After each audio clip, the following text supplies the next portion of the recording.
Bonjour à toutes et à tous et bienvenue dans l'œil des turfistes pour la qualif numéro 2 Prix d'Amérique Races The Turf, donc le prix du Bourbonnais avec un nouvel épisode. On a fait évoluer un peu l'émission par rapport à la première. Dans quelques instants, je vais vous présenter les invités avec moi. Cette fois-ci, il y aura 2 turfistes et on a pris quand même un professionnel. On s'est dit que ça pouvait être sympa d'avoir un arbitrage puisque sur les thèmes et les débats qu'on va avoir, parfois on n'est pas toujours d'accord et c'est le but justement de ne pas être d'accord. D'ailleurs, les thèmes, je vais vous les présenter tout de suite avant que l'on parle des courses. Il y aura le circuit, les partants, voilà, vous allez voir dans quelques instants. Ensuite, on va parler du Sard du Landré, revanchard, voilà. Par rapport à sa dernière sortie, la mésaventure qu'il a eue dans la qualif 1, il y aura Bazir, puissance 3, puisqu'il présente 3 pensionnaires, Jean-Michel Bazir dans cette épreuve. Hirondelle Cibé, avec un smiley vert, peut-être la grosse surprise de cette épreuve. On aura la note Flamme du Goutier. Alors, c'était pas la seule note, mais c'était quand même l'une des grosses notes de la qualif 1. Étonnant, VS Vivid Wizas. Qui devancera l'autre? On donnera notre avis en fin d'émission et on terminera avec les tickets. Je demanderai à nos invités de donner leurs favoris pour cette qualif 2. D'ailleurs, je vais les présenter tout de suite. Ils sont autour de la table. Je vais commencer avec un invité qui était déjà là lors de la première qualif 1. Donc il a gagné sa place pour revenir, même s'il n'avait pas touché le gagnant. C'est Jordan qui est avec nous. Salut Jordan. Bonjour Dimitri, bonjour à tous. Merci de nous accueillir pour cette deuxième session de l'œil des turfistes. Donc moi Jordan, 32 ans et je suis toujours consultant en transformation digitale. Voilà. Ils t'ont gardé depuis ta dernière mission, c'est bon? C'est toujours d'actualité. L'autre turfiste qui est avec moi, c'est Nicolas, qui vient nous rejoindre. Nico, la première pour toi de l'œil des turfistes, ça va? Tu te sens à l'aise pour… Ça va, je me sens à l'aise. Merci de nous accueillir. Ouais, alors présente-toi, vas-y, quel âge tu as et qu'est-ce que tu fais dans la vie? J'ai 34 ans et je suis aiguilleur du ciel à l'aéroport d'Orly. Alors ça consiste en quoi un aiguilleur du ciel d'ailleurs? C'est pour que vos vols se passent bien, donc je donne toutes les instructions aux pilotes pour qu'un vol se passe bien du décollage à l'atterrissage. Ok, et écoute, en parlant de pilote, on en a un avec nous. Justement, j'ai gardé le professionnel pour la fin, c'est Benjamin Marie qui est avec nous, qui est driver et jockey professionnel en fait. Voilà, bonjour à tous, c'est Benjamin, 21 ans, et je suis jockey de galop et quand j'ai un peu de temps, je vais driver au trot aussi. C'est vrai que tu as un profil un peu particulier, puisqu'on te retrouve effectivement en tant que professionnel, comme tu l'as dit, en jockey de galop, mais tu drives en tant qu'amateur au trot. Hein. C'est ça, un profil assez atypique, mais bon, ça s'est fait de manière naturelle, tout simplement parce que j'ai toujours voulu être dans le galop et que malgré tout, je reste le pied dans le trot dû par mon père qui est entraîneur driver. Rappelons-le, Bruno Marie, évidemment. Je reste toujours là, quoi. Ok, écoute, on est ravis que tu sois avec nous, tu vas apporter ton expertise. On va voir si les turfistes sont plus forts que toi ou pas au final. C'est possible. Non, mais ce que je veux dire, c'est que c'est pas évident pour un pro de venir et de se confronter aux turfistes. Hein, donc voilà, merci d'être avec nous. On va enchaîner tout de suite. Donc les invités, on va commencer par le circuit. On va rappeler le circuit à ceux qui nous regardent. Il y a 6 qualifs. Il y en a 4 voilà, où il y a les 3 premiers de chaque qualif qui sont qualifiés. Donc 4 fois 3, vous avez 12 qualifiés. Ensuite, le vainqueur du Ténor de Beaune et le vainqueur du Continental, ça en fait 14. Et ensuite, ce sont les 4 plus riches au gain qui sont qualifiés pour le Prix d'Amérique. Voilà, vous l'avez affiché et on le rappellera à chaque fois, à chaque épisode. On va rentrer dans le vif du sujet. Ah non, on va parler des partants. Tiens, les partants, ils vont s'afficher, vous allez les voir sur le grand écran. Je vais vous demander, tiens, rapidement, comme on ne va pas tout évoquer au niveau des partants, dites-moi un peu les rayures que l'on peut faire rapidement. Tiens, Nicolas, en voyant les partants, donne-moi 1 ou 2 chevals que tu rayerais d'office. Je pense que Delia du Pomereux, ça va être compliqué. Je pense qu'elle est encore en préparation, par exemple. Et le pensionnaire de Thierry Duval d'Estaing, Oracle Tile, à mon avis, c'est vraiment une prise de marque plutôt qu'un réel objectif. Benjamin, toi, tu rayerais qui en plus? Moi, je vais prendre plus de risques. Je vais rayer Hirondelle Cibé et Call Me The Breeze. Ah oui, d'accord. Alors, Call Me The Breeze, je comprends. Hirondelle Cibé, on a un thème là-dessus, justement. Donc, on verra ce que tu nous diras là-dessus, d'accord? Et toi, Joe? Benjamin, il prend pas de pincettes. Hein. Alors moi, je mettrais Violetto Jet, qui, selon moi, va avoir du mal à rivaliser. En plus de ceux que mes compères ont cités, même si Hirondelle Cibé, j'ai un peu plus de réserve, mais on verra ça un petit peu plus tard. Guderi prêt, rentré. Ferré en plus. Ferré en plus, j'ai du mal à le voir prêt en tout cas pour être voilà, dans les 3 à 5 premiers dès ce dimanche. Ouais. Ok, bon, on en a éliminé déjà quelques-uns, on verra si c'est les bons. On va passer au premier thème, c'est Hussard du Landré revanchard. Voilà, c'est un thème pour moi qui était important. On voit tout de suite les 500 derniers mètres. Alors on a Empire MDSM qui est en tête.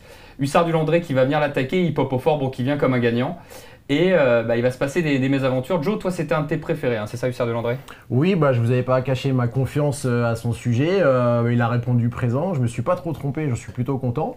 D'ailleurs, on en parlera un petit peu plus tard, mais j'avais aussi pas mal de confiance en Flamme du Goutier. Voilà, on y reviendra, j'imagine, un petit peu plus tard, comme je le disais. Hussard du Landré a fait une grande course pour moi. Il a répété sa valeur du critérium. C'est lui qui a lancé le wagon de 3. Il s'est montré très accrocheur jusqu'au bout. Malheureusement disqualifié après enquête, j'espère pour lui qu'il trouvera une juste compensation dès ce dimanche. En tout cas, il le mériterait. Alors justement, la question que je vous pose et qu'on a dans l'émission, c'est Hussard du Landré peut-il répéter sa valeur de cette qualif 1? Oui ou non déjà pour commencer? Oui ou non? Pour moi, il peut répéter sa valeur même s'il y a une course assez dure quand même. Benjamin, oui ou non? Oui, clairement, le cheval, quand il est déféré des 4, il est bien meilleur. Et on le voit depuis ces derniers temps qu'il s'améliore, qu'il est sur la montante et qu'un cheval très dur. Je pense que c'est un cheval qui peut dérouler de loin et faire peur à ses adversaires. Vous êtes tous les trois d'accord? Bon, Joe, tu m'as pas dit oui ou non, mais vu ce que tu as dit, j'imagine que tu es d'accord aussi. Oui, je pense qu'il est capable de répéter, je le vois répéter et je l'espère pour son entourage. Donc dans les trois, vous pensez vraiment que c'est une question que je rajoute, mais une base dans les trois premiers? Moi, je pense pas que ça sera compliqué. Là, le niveau pour moi est plus élevé cette fois. Donc ça va être dur. Il peut être 4 ou 5, mais je le vois pas dans les 3. Moi, je le vois dans les 3, clairement. Je vois une première chance d'ailleurs. Tout serait une question de parcours? Exactement. Oui, mais tout à fait. Il y a des têtes de liste là qui reviennent. Où est-ce qu'ils en seront dans leur degré de préparation? Quelles seront les tactiques de course? Voilà, c'est ce qui déterminera certainement aussi les classements. Mais moi, je lui vois une première chance, ouais. Ok, bon, vous êtes à peu près unanime sur Hussard du Landré. Un peu moins chaud, toi Nicolas, quand même? Oui, je pense que ça va être un peu plus dur cette fois. Je pense que le niveau de la qualif 1 était vraiment un peu plus facile que dimanche. Ok, on aura l'occasion de revoir cette fin de course puisqu'elle concerne d'autres concurrents. On va passer au prochain thème.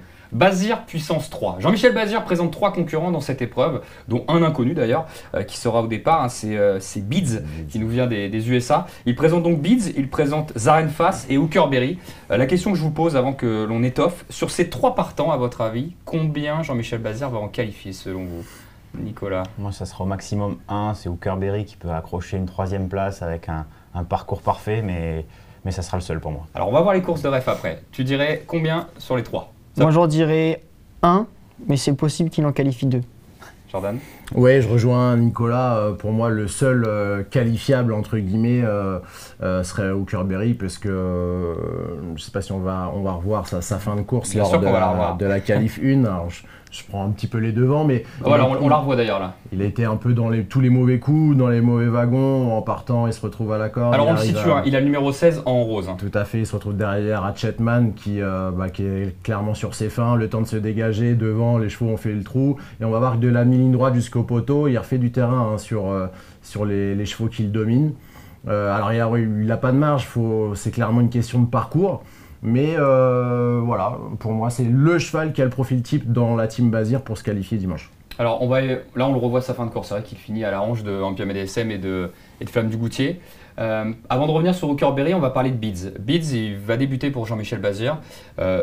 On le connaît peu, même moi j'ai du mal à trouver des courses chez lui, hein, aux États-Unis. Je peux juste vous dire ce qu'il a dit dans la presse spécialisée. Jean-Michel, il a dit qu'il ne sait pas trop quoi penser de lui pour l'instant et qu'il a tendance à faire quelques fautes. Il va falloir qu'Alexandre Abrivard, en gros, tienne ses rênes. Voilà ce qu'il a déclaré. Pour vous, c'est une croix? Oui, pour moi c'est une croix, ça va être compliqué. Je ne suis pas sûr que ça soit sa distance. Il n'a pas fait ses preuves en Europe encore, il a déjà eu pas mal d'échecs en Norvège. Ça risque d'être très dur. Pour moi, c'est plus une course pour prendre la température. Ce parcours de longue distance est peut-être moins fait pour lui. Et si on regarde bien les chevaux qui viennent des États-Unis, quand ils viennent ici à Vincennes, c'est jamais évident pour eux. Ouais, il y a une question de piste, question d'allure, il y a tout ça. C'est ça. 2008 grande piste, ça peut hein. être la mini-monade. Hein. Ouais. Moi je raye des 4 mains. C'est bien que tu le précises d'ailleurs, parce que j'ai pas parlé du parcours. C'est vrai qu'on n'est plus sur 2007 par rapport à la qualif 1, on passe sur 2008, c'est pas la même chose quand même. Et on parlait justement de chevaux durs comme Hussard du Landré, ou même Hippopofort d'ailleurs, ça a les avantages quand C'est même. un parcours exigeant, bien sûr, il faut avoir de la tenue. Hein. Zarenfass, on va parler de Zarenfass. Il était proposé à 10 contre 1, la dernière fois, c'est le deuxième atout, hein, Jean-Michel Bazir dans l'ordre du programme. Il était proposé à 10 contre 1, il est parti à la faute, on n'a rien vu. Est-ce qu'on le reprend? Vous ne l'avez pas évoqué pour se qualifier, mais bon, il se remet au sulky quand même. Hein. Ouais. Il se remet au sulky, c'est ça qui fait peur en fait. Il lui redonne sa confiance, donc ça fait toujours tilter. Maintenant, je pense que ce cheval il va plutôt viser le cornulier. D'accord. Il a fait un bon prix de Cornulier l'an dernier et à mon avis, là, il retente une dernière fois, mais on le verra plutôt monter en fin de meeting, à mon avis. On rise à Rennes ou pas alors? Moi non, c'est mon préféré des trois, je pense. D'accord. Entraînement Jean-Michel Bazir, très très redoutable. Lui-même à la drift, très très redoutable aussi. Malgré qu'on n'ait rien vu, je pense que s'il lui redonne sa chance, c'est pas pour rien. Et c'est quand même un cheval qui a montré de très belles choses auparavant. Je pense que s'il a un bon parcours, pourquoi pas obtenir son ticket. Et Joe, on en parle souvent en off, le King c'est le King, non? Ah, À un moment le King donné, reste le King et ça le restera, hein, ça c'est clair, j'ai pas de débat là-dessus. Maintenant, je me fie à son analyse qui après course était très mitigée. Au-delà d'être parti au galop, il disait que derrière c'était très ordinaire. Je crois même qu'il a précisé dans la presse spécialisée qu'il fallait qu'il se passe quelque chose, hein, qu'il voit quelque chose, même si en effet j'imagine qu'il y a un objectif qui s'appelle le Cornulier dans un petit coin de sa tête. Voilà, moi j'ai de grosses réserves, il ne fera pas partie de mes priorités en tout cas pour ce dimanche. Ok, bon, bah, vous avez plutôt plébiscité Hookerberry, plutôt Zarenfast du côté de Benjamin Marie. On enchaîne, prochain thème, Hirondelle Cibé. Je voulais en parler d'Hirondelle Cibé.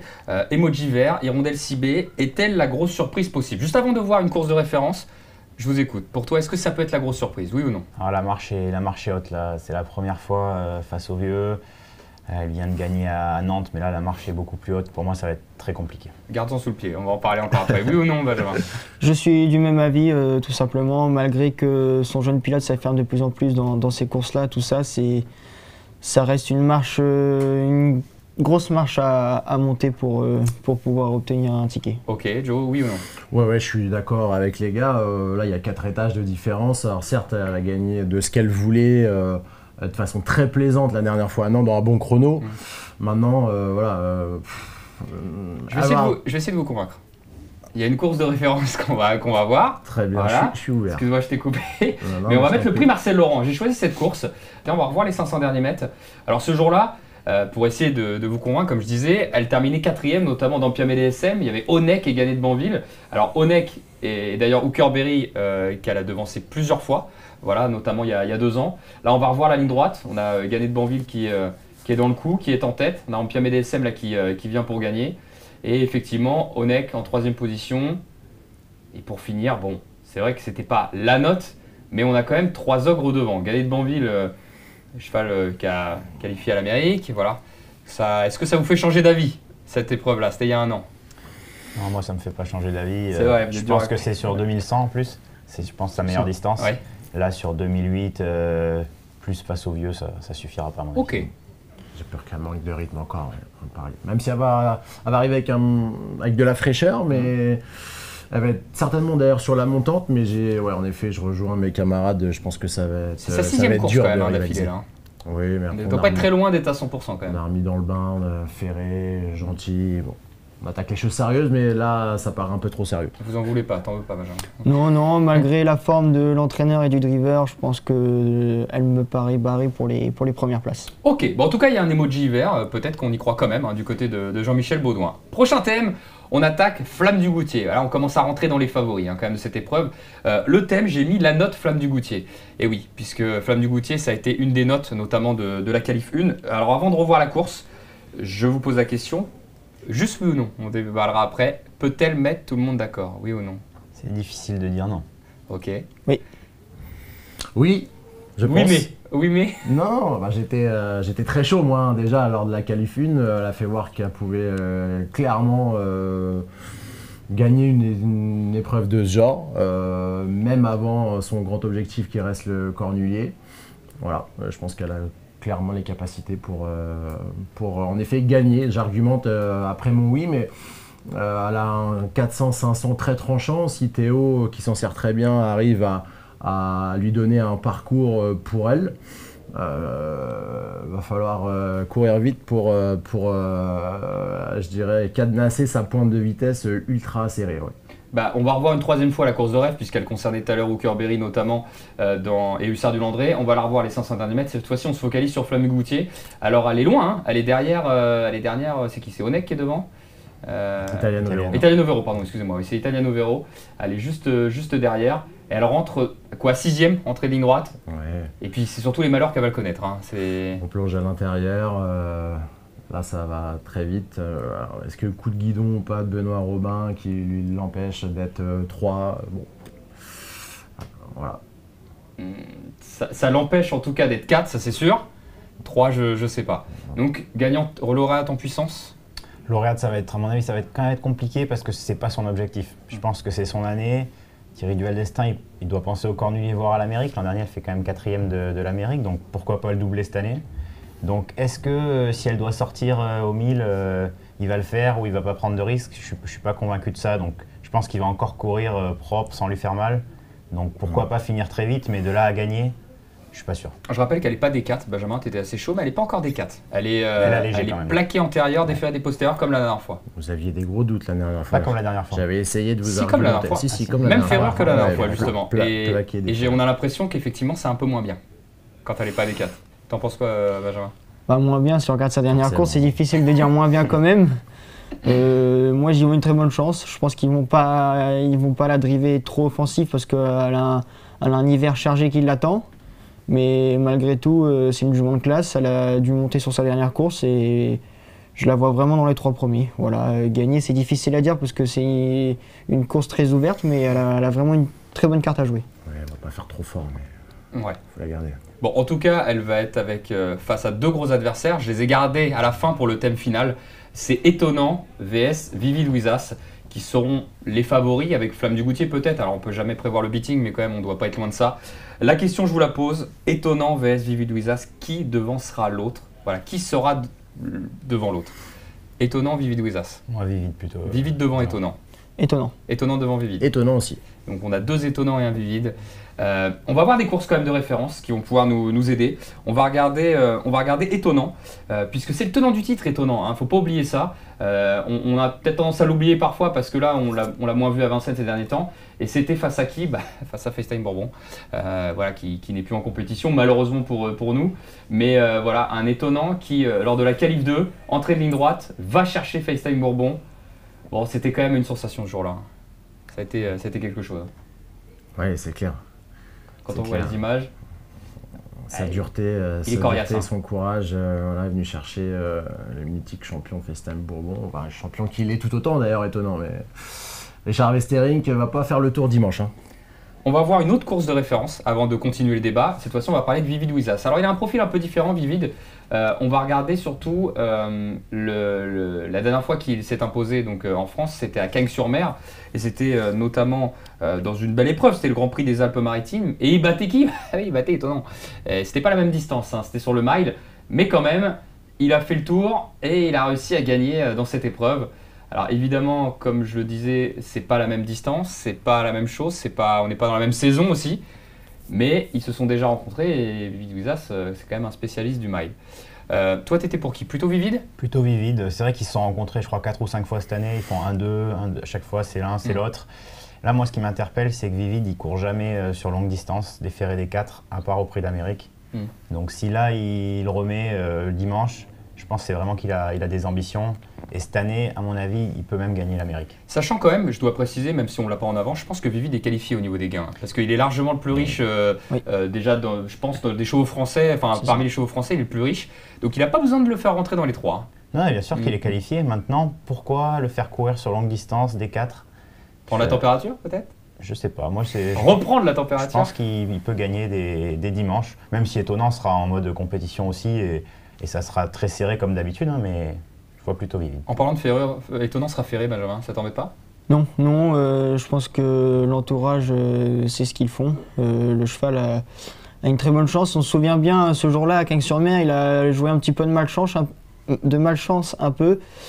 Il n'y a pas grand-chose à l'arrivée, il refaisait du terrain sur lui. 1609 mètres, c'est vraiment la spécialité de Vivid Wizas. 2850, c'est la spécialité d'Étonnant par rapport à Vivid. Ok, Joe? Ouais, je surfe sur ce que dit Benjamin. Il est très dur à prendre, Vivid Wizas, sur courte distance. 1609 mètres, même 2800. Même s'il a fait l'arrivée sur longue distance déjà. Alors, en effet, ce qui interpelle, c'est le bonhomme vert, D4. Mathieu Abreuvoir, super forme. Oui, voilà. c'est que des signaux qui nous mènent vers du positif. Maintenant, ça reste une rentrée. Faut courir parce qu'il faut quand même être en forme et se rapprocher des 100% pour les belles courses. Maintenant, j'ai des vrais doutes sur le fait qu'il fasse fort ou bien même qu'il aille devant, tout simplement, contrairement à Étonnant qui, lui, peut-être patienter dans une première partie de parcours et ensuite dérouler. On sait qu'il est très dur, très courageux. Je pense que ce sera pas facile d'aller le chercher, ouais, s'il est en bonne forme, ce que nous annonce Richard Westering, qui se trompe rarement d'ailleurs sur le degré de forme de ses concurrents. Je pense qu'il est forcément en bonne forme. À un mois et demi de l'échéance, ils se doivent d'être déjà en forme. On peut pas être trop en retard. Ça va venir vite. C'est vrai que ça va arriver vite. On est à moins de 2 mois hein, de la finale déjà. Eh bien écoutez, ça va être le moment dans quelques instants de vous mouiller, puisqu'on a parlé de pas mal de chevaux dans le peloton. D'ailleurs, on ne les a pas tous évoqués, mais on va en parler dans quelques instants. Tout de suite, la rubrique, c'est les tickets. Voilà, les tickets, écoutez, vous allez devoir donner votre gagnant. Et, sauf Benjamin Marie, qui n'a pas trop le droit, voilà. Enfin, qui n'a pas le droit, on va dire ça comme ça. Vous allez devoir faire votre ticket comme dans la qualif 1, 10 € gagnants sur un cheval, et vous allez devoir publier, Nicolas et Joe, sous la vidéo, donc sur les réseaux sociaux. Vous allez devoir mettre votre gagnant. En tout cas, le peloton, on va le réafficher. Juste, j'aimerais, avant que vous parliez de votre gagnant, parce que je pense pas que vous allez le citer, on peut parler quand même de Hip Hop au Fort, hein, quand même, qui a fait un drôle de truc dans la qualif 1. C'est vrai qu'on l'a pas mis dans les thèmes, mais comme il est déjà qualifié, on sait pas trop si Christian Bijon va s'exciter un petit peu, mais il a le droit d'être à l'arrivée. Hein. Il a clairement le droit d'être à l'arrivée. Complètement. Ok, c'est pas l'un de vos préférés. Tiens, on va commencer avec toi, Nicolas. Nicolas, ton jeu simple, gagnant dans cette épreuve. Je vais rester sur Vivid Wizas, gagnant. Ok, Vivid Wizas, tu n'as pas peur des 2850? Non, je pense pas. Il a fait 5e du Prix d'Amérique l'an dernier, donc il a fait ses preuves sur longue distance, donc pourquoi pas. Parfait, Benjamin, ton favori? Hussard du Landré. D'accord, tu nous as gardé ça pour la fin. Hussard du Landré, ok, qui va devoir aller chercher son ticket, hein, malheureusement, avec ce qui s'est passé dans la qualif 1. Pour toi, il peut battre Étonnant, il peut battre Vivid Wizas, il peut battre Flamme du Goutier. Oui, je pense qu'il a une très bonne chance. Ce qu'on a oublié de dire tout à l'heure, entre Étonnant et Vivid Wizas, c'est que l'avantage qu'aura Étonnant, c'est que 2850, il a besoin de personne. Et je pense que Vivid Wizas, à l'inverse, il faudra qu'il se fasse ramener, qu'il ait un bon parcours sur cette longue distance. Et il ne faut pas oublier que 16 partants, tout le monde est même poteau, ça va jouer des coudes et il y aura des malheureux. Ok, écoute, c'est un argument qui se tient. Joe, pareil, je ne sais pas qui tu as choisi, alors dis-moi. Je suis resté... Je suis un peu moins de conviction parce que la course me semble très ouverte et le scénario de course va avoir beaucoup d'importance pour moi. Et je vais aller sur quelque chose de ultra spéculatif pour vraiment sortir des sentiers battus. Et je vais aller vers Galatégie qui en valeur intrinsèque évidemment est en dessous des principaux chevaux qu'on a pu citer avant, mais je vais juste rester sur sa candidature parce que j'ai adoré en fait sa prestation dans la première qualif où il a été très malheureux, il s'est retrouvé arrêté dans le dernier tournant, il vient finir 6-7e je crois dans une très plaisante action, il aurait été au pire 3 ou 4. Donc je vais être très spéculatif, c'est un coup amusant, allez, pour les amateurs de sensations fortes. Je te rappelle que c'est un jeu simple gagnant là. C'est pas placé. Hein. Il me semble pas qu'il y ait d'interdit ici. Ah ok, écoute, Galatégie numéro 3, parfait. Tu reprends pas Hussard du Landré en tout cas, que tu avais joué dans la qualif 1. J'essaie de me différencier de Benjamin, même si pour moi il a une toute première chance et j'espère, comme je le disais, qu'il pourra une nouvelle fois répéter sa précédente valeur pour se qualifier au Prix d'Amérique. Je dis un petit mot sur des colorations, c'est la seule qu'on n'a pas évoquée du peloton, parce qu'on a parlé des interdits et autres. Elle a le droit d'être dans les 5, quoi, dans les 5-6 en gros, hein, si ça se passe bien. C'est dur l'autre fois. Je pense qu'elle a montré ses limites un peu la dernière fois. Ouais. Je suis pas sûr il a dit qu'il préférait venir derrière. Je pense qu'ils vont axer sur le Prix de Paris maintenant et faire un peu plus calme d'ici là, à mon avis. Je pense qu'on peut évoquer aussi Guderipré, qui monte gentiment dans les tours et qui prépare ça. Franck Nivard qui se remet de retour à son sulky. Méfiance malgré tout. Ok, c'est vrai qu'on l'a presque mis en interdit. Il nous a déjà surpris. Ouais, pourquoi pas. Il peut nous surprendre. Bon, écoutez, on a fait tout le tour du peloton. Je résume, Galatégie gagnant, numéro 3, Hussard du Landré et j'ai Vivid Wizas. Écoutez, c'est pas sûr d'avoir le vainqueur. On verra ça après la course. C'est la joie des courses. Ah, c'est ça qui est génial, effectivement. Bon, on en a terminé pour la qualif 2. On a tout dit, messieurs. C'est ok pour vous? Très bien. Super, merci à vous trois. En tout cas, on en a terminé pour cette qualif numéro 2. Alors, il y a un petit jeu concours autour de cette qualif 2. On fait gagner des places pour le Prix d'Amérique, c'est dans moins de 2 mois, voilà, le dernier week-end de janvier. Il faut commenter la vidéo, alors il faut la partager, commentez-la et vous donnez vos trois, pas vainqueurs, mais les 3 qui termineront sur le podium pour vous. Ceux qui auront trouvé les 3 premiers, notez un ami à côté de vous ou quelqu'un de votre famille tout simplement pour y aller. Voilà, on fait gagner 2 places, on fait gagner plusieurs fois 2 places. Donc mettez vos 3 premiers en dessous en commentaire et vous partagez la vidéo et on fera gagner tout simplement ceux qui ont trouvé le podium. Voilà, on en a terminé cette fois-ci pour cette qualif numéro 2. On se dit à très bientôt pour une nouvelle qualif.